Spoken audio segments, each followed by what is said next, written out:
Assalamualaikum warahmatullahi wabarakatuh. Perkenalkan, nama saya Siti Rahma Febrianti, NIM 2312489, kelas PGMI 2C, mata kuliah Sejarah Peradaban Islam. Saya akan menjelaskan tentang kemunduran peradaban Islam. A. Fase kemunduran. Disebut masa kemunduran karena masa-masa ini di dunia Islam dalam proses penghancuran oleh bangsa Mongol di bawah pimpinan Genghis Khan dan keturunannya, serta Timur Leng yang juga masih keturunan bangsa Mongol. Masa kemunduran ini dapat dibagi ke beberapa fase, yaitu 1. Serangan Mongol oleh dinasti Genghis Khan. Bangsa Mongol ini berasal dari daerah pegunungan Mongolia yang membentang dari Asia Tengah sampai ke Siberia Utara, Tibet Selatan, dan Manchuria Barat, serta Turkistan Timur. Mereka mempunyai watak yang kasar, suka berperang, pengembara, dan berani menghadapi maut untuk mencapai keinginannya dan keberingasannya dalam menentang musuh-musuhnya. Genghis Khan menganut agama Syamaniyah, menyembah bintang-bintang dan sujud kepada matahari yang sedang terbit. Daerah-daerah yang dikuasai dinasti ini adalah daerah yang terletak antara Asia Kecil di barat dan di India Timur. Kedatangannya ke dunia Islam diawali dengan ditaklukannya wilayah-wilayah kerajaan Transoksania dan Khawarizm 1219 Masehi, Kerajaan Ghazna pada tahun 1021 Masehi, Azerbaijan pada tahun 1223 Masehi, dan Saljuk di Asia Kecil pada tahun 1243 Masehi. Kota Baghdad sendiri dihancurkan rata dengan tanah, sebagaimana kota-kota lain yang dilalui pada tahun 1258. Inilah kota Baghdad jatuh ke tangan bangsa Mongol dan mengakhiri Khalifah Abbasiyah di sana. Juga merupakan awal kemunduran politik dan peradaban Islam, karena pada masa itu Baghdad merupakan pusat kebudayaan dan merupakan kawasan yang kaya akan khasanah ilmu pengetahuan itu. Ikut pula lenyap bumi hanguskan oleh pasukan Mongol yang dipimpin Hulagu Khan tersebut. Kejatuhan Baghdad ini tidak semata-mata karena faktor ekstrim, tetapi juga karena faktor intern yang telah meruntuhkan Khalifah Abbasiyah di sana. Faktor intern itu antara lain adanya perpecahan yang ditandai dengan lepasnya daerah kekuasaan yang kemudian membentuk kerajaan kecil-kecil. Hal tersebut berdampak pada lemahnya kekuatan ekonomi yang juga timbul karena adanya korupsi dan keinginan untuk hidup mewah di kalangan penguasa dan faktor-faktor lainnya.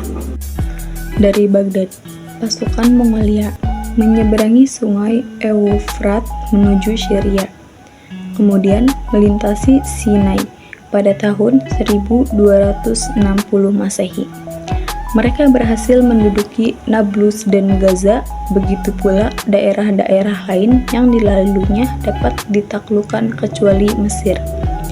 Tentara kerajaan Mamluk yang saat itu sedang berkuasa di Mesir dapat memukul mundur pasukan Mongolia dalam sebuah pertempuran di Ain Jalut tanggal 13 September 1260 Masehi.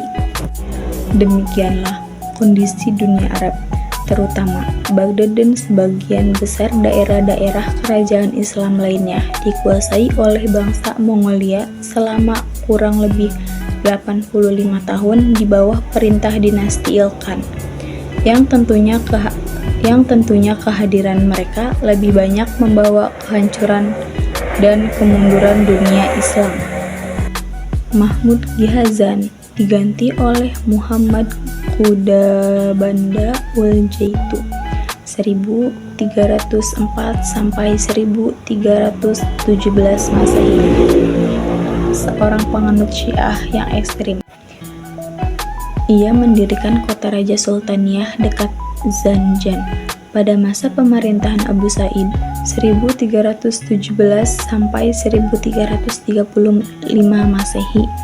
Pengganti Muhammad Khudabanda, terjadi bencana kelaparan yang sangat menyedihkan dan angin topan disertai hujan es yang mendatangkan malapetaka. Kerajaan Ilkhan sepeninggal Abu Sa'id menjadi terpecah belah, masing-masing pecah saling memerangi. Akhirnya mereka semua ditaklukkan oleh Timur Leng. 2.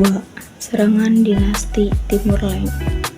Belum sempat bangkit dari kejatuhan, seabad kemudian malapetaka yang tidak kalah dahsyatnya kembali terjadi.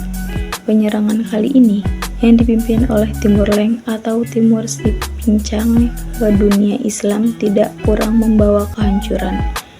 Bahkan ia lebih kejam daripada Genghis Khan atau Hulagu Khan.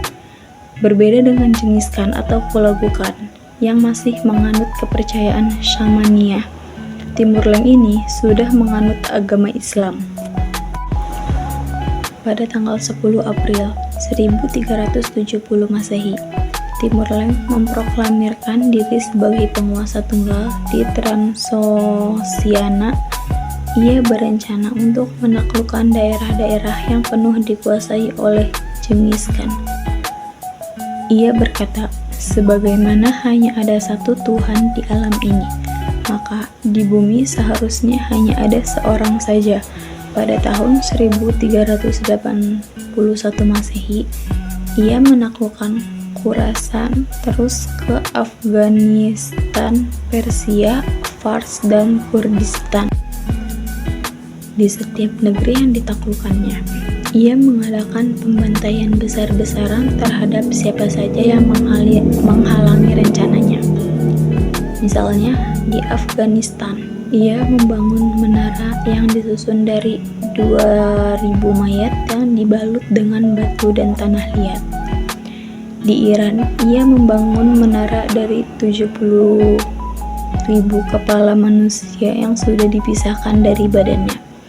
Di India, dia membantai lebih dari 80.000 tawanan di Sivas, Anatolia. Sekitar 4.000 tentara Armenia dikubur hidup-hidup. Pada tahun 1401 Masehi, ia memasuki daerah Syria bagian utara. 3 hari lamanya, Aleppo dihancur leburkan.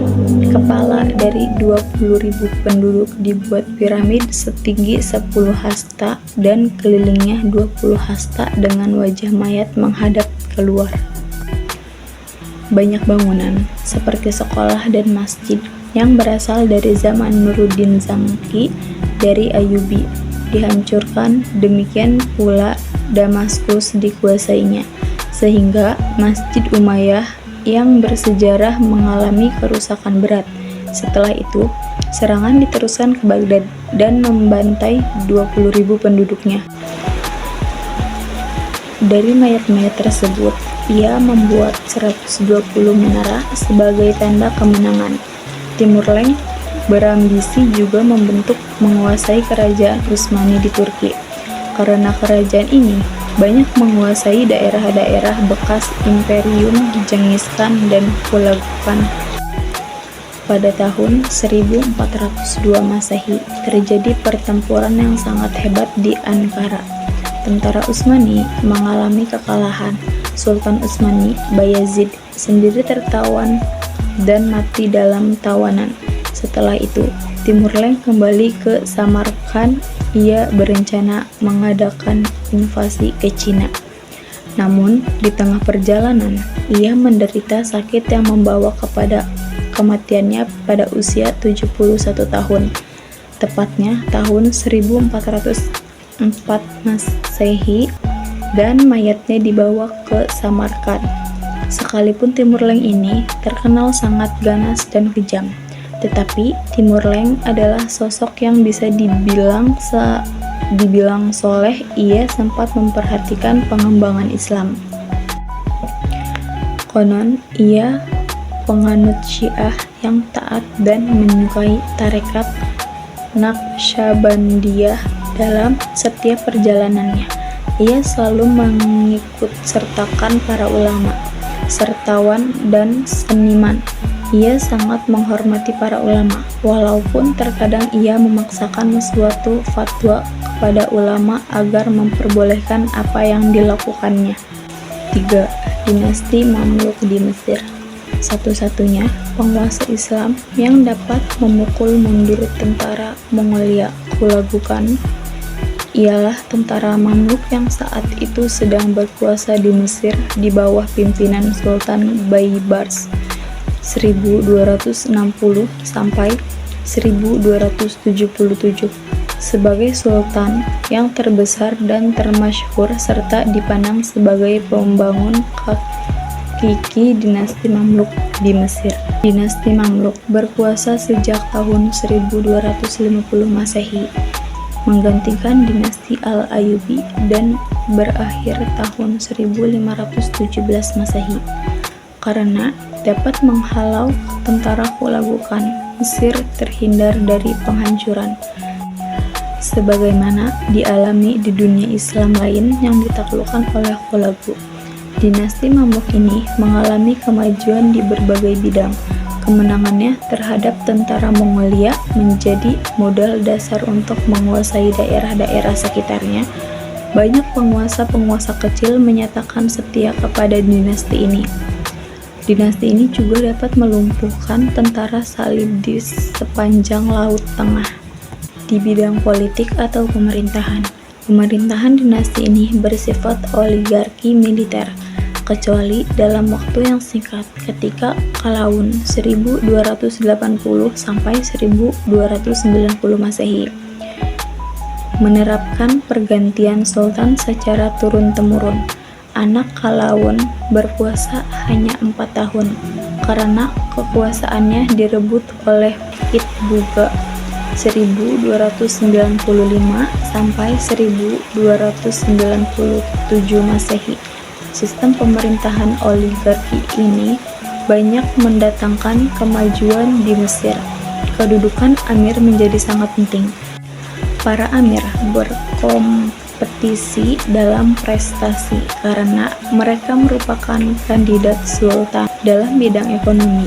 Ia membuka hubungan dagang dengan Prancis dan Italia, terutama setelah kejatuhan Baghdad oleh tentara Timur Lain, membuat Kairo menjadi kota yang sangat penting yang menghubungkan jalur perdagangan antara Laut Merah dan Laut Tengah dengan Eropa. Hasil pertanian juga meningkat.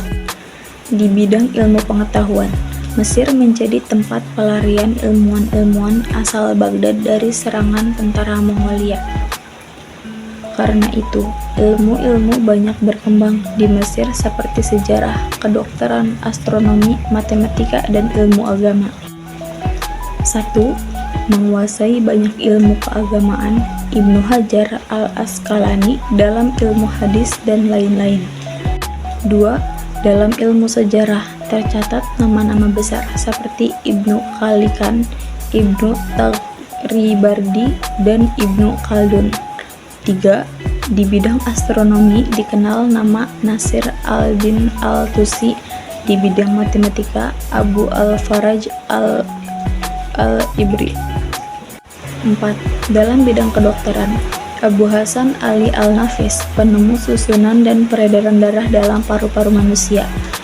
Abdul Mun'im al-Dimyati, seorang dokter hewan, dan Al-Razi, perintis psikoterapi. 5. Dalam bidang oftalmologi dikenal nama Salah al-Din Ibnu Yusuf. 6. Dalam bidang ilmu keagamaan, tersohor nama Ibnu Taimiyah, seorang pemikir reformis dalam Islam. Al-Sayuti, yang dalam bidang arsitektur, mereka membangun bangunan-bangunan yang megah seperti sekolah-sekolah, masjid-masjid, rumah sakit, museum, perpustakaan, villa-villa, kubah, dan menara masjid. 4. Spanyol. Pada abad pertengahan ini, Islam hanya berkuasa di daerah Granada, di bawah dinasti Bani Ahmar. 1232 sampai 1492 Masehi, yang merupakan kekuatan Islam terakhir di Spanyol setelah kurang lebih 7 abad setengah lamanya menguasai wilayah ini. Kota-kota lain seperti Cordova telah jatuh ke tangan Kristen pada tahun 1238 Masehi.